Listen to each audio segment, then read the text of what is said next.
Let's start with something that's not local, and it is the NOAA hurricane season outlook. They just put it out about an hour ago, or about 30 minutes ago, and in part kind of with what Colorado State was thinking, an above average season. Here are their thoughts. They think we could see anywhere between 13 to 20 named storms, 6 to 10 hurricanes, and 3 to 5 major hurricanes, and that's about what Colorado State was thinking. And these are our two major sources when we kind of look at extended forecasts. Our averages, of course, 14, 7, and 3. So reason for the above average forecast is because we're not really expecting an El Nino. That usually suppresses the environment for tropical activity, but we're going to be somewhat of in a neutral state, which doesn't really cap things off, and we could be looking at another active season. Remember, though, it only takes one storm. By the way, we could have our first named system of the season by tomorrow. It is possible. It's this thing right here, Invest 90.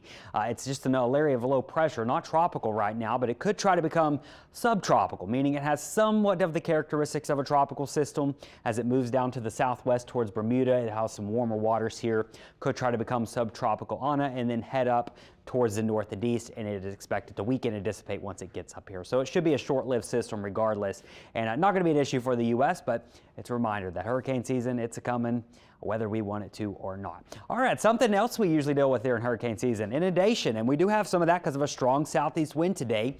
It's been like this since yesterday. It'll be like it tomorrow as well. High tide late this afternoon and evening is when the water will be at its highest, so those normal roads that get water over them will likely have more water over them later on this afternoon into this evening, so be aware of that. And the other thing we're watching, of course, is the rainfall. Now, really quieting down over New Orleans, Mississippi, and much of the South Shore. We still have some showers lingering towards Thibodeau, but as you go up towards parts of the North Shore and really right there on the outskirts of Tangipahoa Parish, going into St. Helena and Livingston, some pretty strong storms blowing on through. So might see some gusty winds approaching Amite and Kentwood. Just be something aware of as this kind of bowing feature here is producing some wind gusts. And of course, some very heavy rainfall right there just towards the east, or excuse me, to the west of I-55. So we'll see how much of that can actually get into Tangipahoa Parish. But right now, a lot of this is staying just to your west. So through the rest of the afternoon, models are doing a pretty good job here showing additional development, primarily being in this zone up from Houma through the river and up on the North Shore.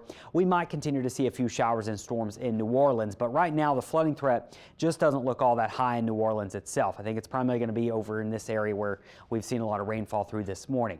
Now into this evening, notice most of the rainfall is still just to the west of New Orleans, up through the Bayou parishes and Baton Rouge.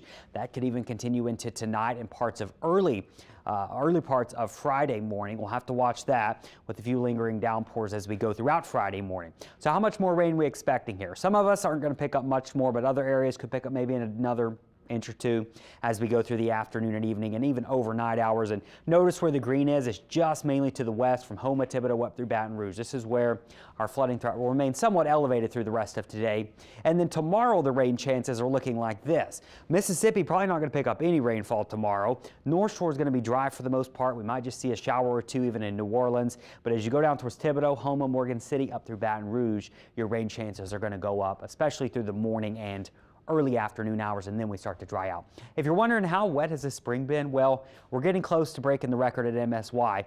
We need half an inch, and we will be up to the 1980 record, which is 35.85, and we still have, what, 2 weeks left in this month? I bet, almost guarantee this ends up being the wettest spring on record at MSY. That goes back to 1947, by the way. So watching the weather today, tomorrow looking a little better for some areas, and then looking drier this weekend, but we are warming up. Could get close to 90 by Monday and Tuesday.